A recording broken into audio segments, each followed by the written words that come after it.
Vinicius Junior, la star montante du Real Madrid, a récemment été au cœur d'un véritable scandale lors de la cérémonie du Ballon d'Or. Mais accroche-toi bien, car le coupable n'est pas celui que l'on pourrait croire. Si tu veux découvrir cette affaire incroyable, reste avec moi, car ce que je vais te révéler va te surprendre. Tout d'abord, il est absolument scandaleux et injuste que Vinicius n'ait pas reçu ce prestigieux prix. Certes, Rodri est un joueur talentueux et mérite sa place dans le top 5, mais soyons honnêtes, le vrai gagnant de ce Ballon d'Or aurait dû être Vinicius Junior. En y réfléchissant, cela m'a amené à me poser une question essentielle, pourquoi ne lui a-t-on pas attribué cette récompense? En creusant un peu plus, j'ai découvert que le Real Madrid avait des relations tendues avec l'UEFA, l'organisation derrière le Ballon d'Or. Ces tensions, liées à des désaccords sur la Super League, ont sans doute influencé les décisions. Mais en fouillant encore plus, j'ai trouvé un autre suspect qui mérite d'être mentionné. Tu ne vas pas aimer le visage du suspect numéro 1. C'est un juge salvadorien impliqué dans le processus de vote pour le Ballon d'Or. Selon ses dires, Vinicius ne mérite même pas d'être dans le top 10. Pourquoi? Parce qu'il ne serait pas un exemple de fair play. Mais je te rappelle que ce même Vinicius a récemment offert un penalty à Kylian Mbappé, montrant ainsi son esprit sportif.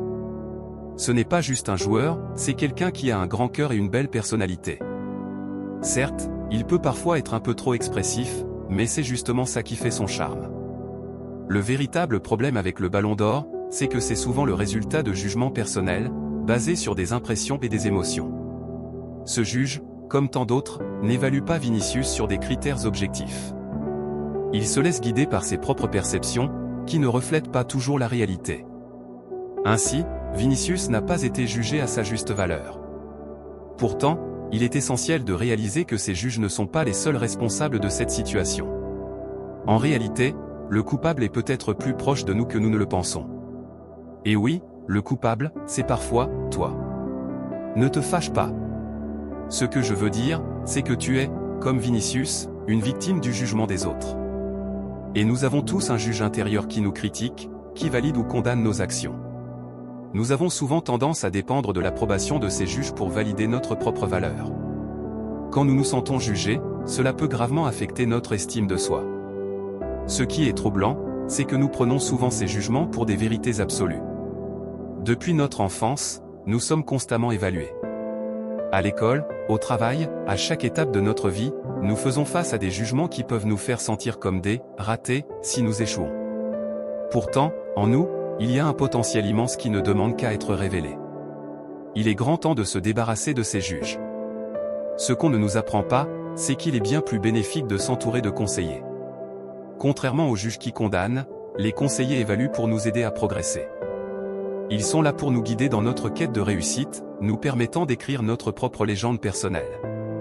Il est facile de se concentrer sur le Ballon d'Or, mais ce que nous devrions vraiment faire, c'est apprendre à cultiver notre propre pommier. Plutôt que d'attendre que quelqu'un nous remette une récompense, nous devrions travailler pour créer notre propre succès. En choisissant de vivre en fonction des jugements des autres, nous nous enfermons dans un cycle de dépendance et de frustration. Quand tu comprends que ta véritable valeur ne dépend pas des autres, tu peux commencer à transformer ta vie.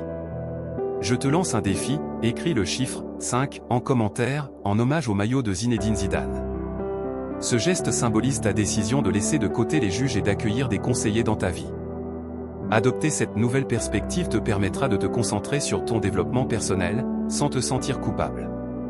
Ton conseiller intérieur ne te jugera pas sévèrement, il te soutiendra dans ta progression. Lorsque tu avances, tu deviens la meilleure version de toi-même. Si tu veux booster ta confiance en toi et te préparer à réussir, rejoins-moi dans le Club des Lions, un espace où nous travaillons ensemble pour réaliser notre potentiel. Inscris-toi gratuitement et faisons ensemble le chemin vers notre épanouissement.